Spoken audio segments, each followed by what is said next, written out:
and I came up here to have a ridiculously fun meeting with a bunch of white people that I don't know very well, but they're very nice white people. Near Vancouver. And there was I came up here to have a ridiculously fun meeting with. And I'm also echoing, so that happens. that happened. What's going on, everybody? I decided that I wanted to go ahead and have a conversation with you guys today because I wanted to talk about some stuff that was sort of burning through my brain that had to do with success.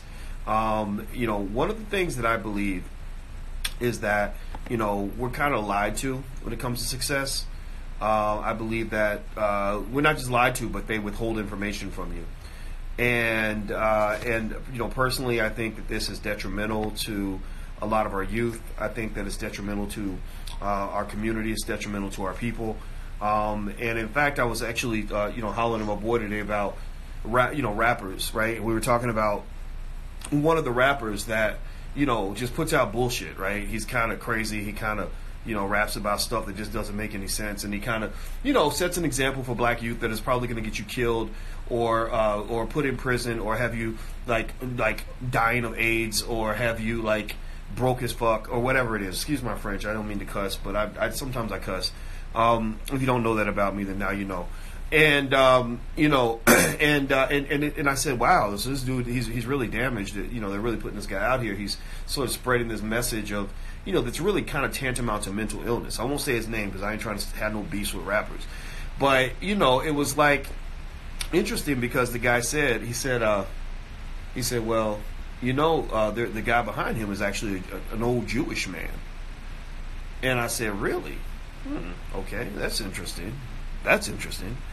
And then, he says, oh, and the rapper that he's beefing with, I said, yeah, the one where he got on Instagram and said he's going to murder his whole family or whatever the hell he said. He said, well, he's represented by the same Jewish man. And I said, okay, so they got these niggas pinned up like they pit bulls in a cage and they being told to fight each other. Maybe they're not being told that, but it's like sometimes somebody creates the environment that leads to black self-destruction. Some people create the cage. They create the conditions in which you live. Like if I'm a prison warden, because that's what rich white folks are to you sometimes. They become your prison warden because they holding you in there and they controlling some of y'all like puppets. And if I'm a prison warden and I want inmate A to go murder inmate D, all I got to do is change the conditions inside the prison. All I got to do is say, okay, I want you to put inmate A over here, inmate D over there, and I want them to go to lunch at the exact same time. And then I want them to pass in the hallway, and it's going to be the dark hallway where there's no security cameras because I want one of them to die, right?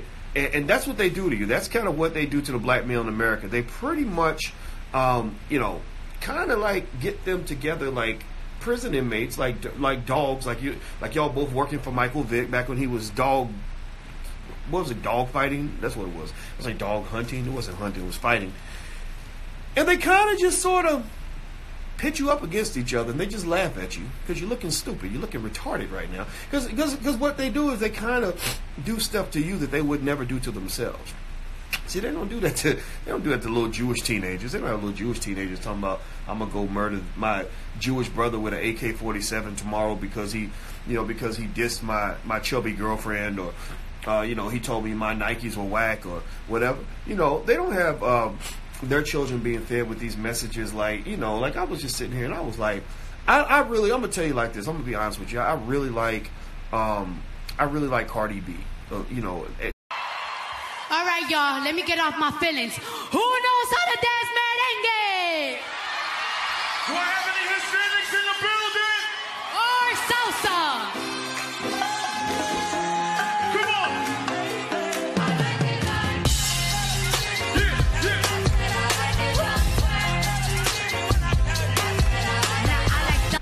Generally speaking, in terms of, I'm happy for her success. I'm glad to see somebody winning. It's good for her.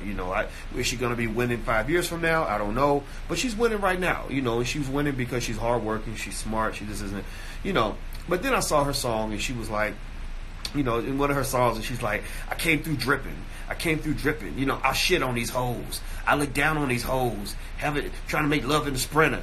You know, I got that gushy. You know, like so basically kind of the formula, which is like I just have no respect for other black women. I want to see them all like suffer so I can do well. You know, I'm coming through dripping. I'm pretending like I'm doing really well when maybe I'm not. See, some people skip the whole process of like working hard to actually be dripping. They just want to drip just by looking like they dripping, right?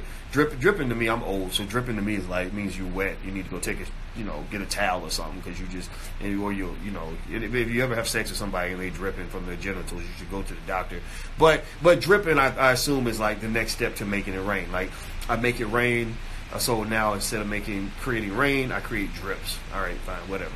It is what it is. If you get rain on you, then you're gonna be dripping. So I guess that makes sense, right? So, but here's the thing, right? So I'm sitting here, I'm hearing everybody talk. You know, I'm seeing this, and I know why people like it, right? It's a certain energy. It's like swag. You know, I came through dripping. Walked through the club, came through dripping. You know, and I'm like, okay, that's a good song. Like I know what it's like to drip. I was in a club one time. I don't go to clubs. I don't do that. I'm a nerd. But I was in a club one time, and I was dripping. I swear to God, I was dripping. I was in there, and they were like, hey, everybody, we want everybody to know we got Dr. Boyce Watkins in the building. What's up? So I was like, oh, I'm dripping right now. What am I supposed to do? Oh, I'm going to hold up a drink.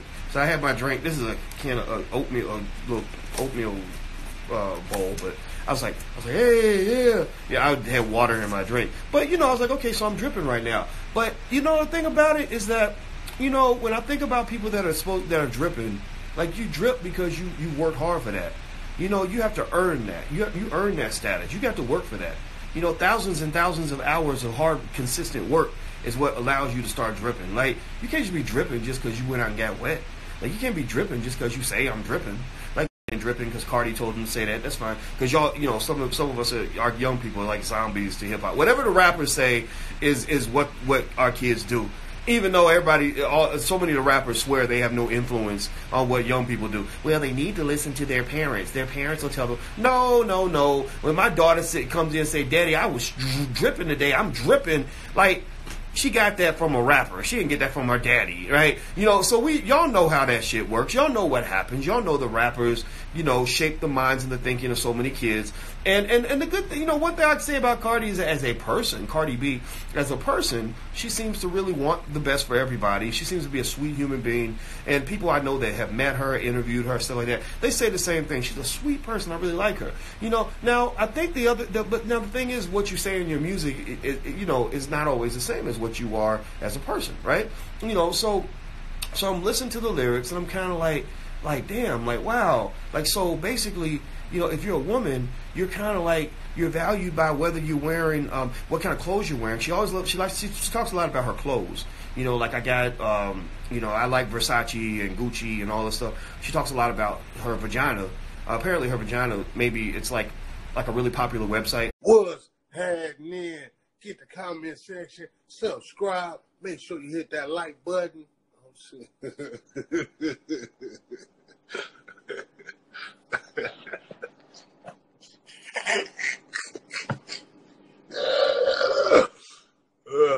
Was happening?